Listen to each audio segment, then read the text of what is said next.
The Evil Hairdresser Part 2. The higher Sabina rose, the more restless her nights became. Though her salon was booming by day, darkness chased her in her dreams at night. One evening after a long day at her salon, she returned home exhausted. She lay on her bed with a smile, her cash box heavy with notes. But soon after closing her eyes, the nightmares began. She saw herself standing in a river of blood, with a small group of women crying out, Sabina, return our destinies, give us back our stars. Their voices were filled with sorrow and anger.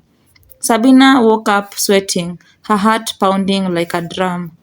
She lit a candle and stared at the jar sitting quietly in the corner. The insects inside moved violently, as though celebrating her fear. She tried to ignore it, but every time she dozed off, the same dream returned. Women weeping, begging, and cursing her. It happened consecutively for 3 nights. She could no longer bear it.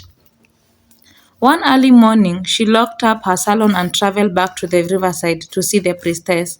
When she entered the hut, the air inside was colder than before. The priestess did smile. You are troubled, the woman said, her eyes glowing faintly. Yes, Mama, Sabina said. I have been troubled. Since I started using the jar, I can't sleep. I keep seeing women crying. Their voices follow me. I'm scared. The priestess chuckled darkly. Foolish girl. Do you think that success comes without sacrifice? Those cries are nothing but the sound of your power growing. The more they cry, the more stronger you become. Ignore them and focus on your wealth. Sabina eased slightly, but not completely. But will you stop? She asked. The priestess leaned closer. It will not stop. You asked for fame and fortune, and now you must carry the burden, or you can walk away and let poverty return. Sabina froze. Poverty, death, shame. She remembered her old salon with empty chairs and tears in her eyes.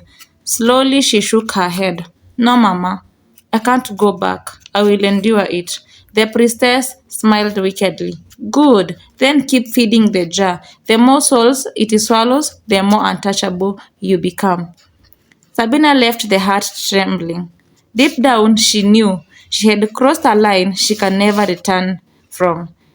By now, Sabina's salon was the most talked in the whole town. Her name appeared in blogs. Her pictures trended in Instagram, and she was even invited to style hair for a fashion show in Accra.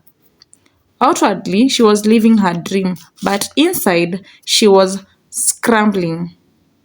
The nightmares didn't stop. In fact, they grew worse.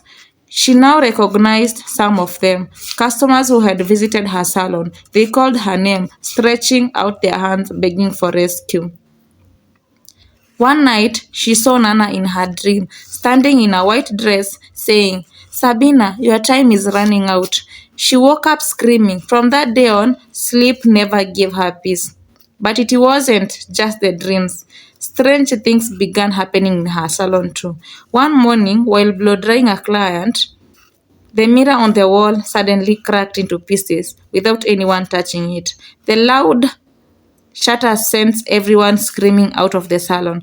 Rumors spread quickly that Sabina's salon is cursed. As quickly as fear rose, her fame drowned it out.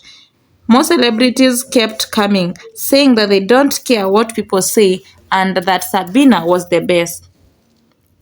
Money kept flowing, but so did guilt. Each time Sabina touched a customer's head, she felt as though invisible chains were tightening her soul. Her mother noticed the change. Sabina, why do you always look tired? Why don't you sleep at night? Are you hiding something? I'm just working hard, Mama. That's all. Her mother wasn't convinced. She prayed silently, asking God to protect her daughter from whatever darkness seemed to be following her. Meanwhile, Nana's suspicion grew stronger. She began visiting some of Sabina's clients in secret, asking questions. The more stories she had, the more convinced she became that Sabina's success was not ordinary. One evening, as Sabina was closing her shop, she found a small paper slipped under her door. When she opened it, her blood ran cold. It read, "The blood of the innocent will not sleep. What you hide will soon be revealed." She froze, her hands trembling. Someone knew her secret. Sabina sat down, frozen with the note in her hand. The words kept replaying in her mind. Her heart thumped heavily. Who had written it? Who knew her secret? Meanwhile, Nana had been gathering evidence quietly. She spoke with three women who had once been Sabina clients.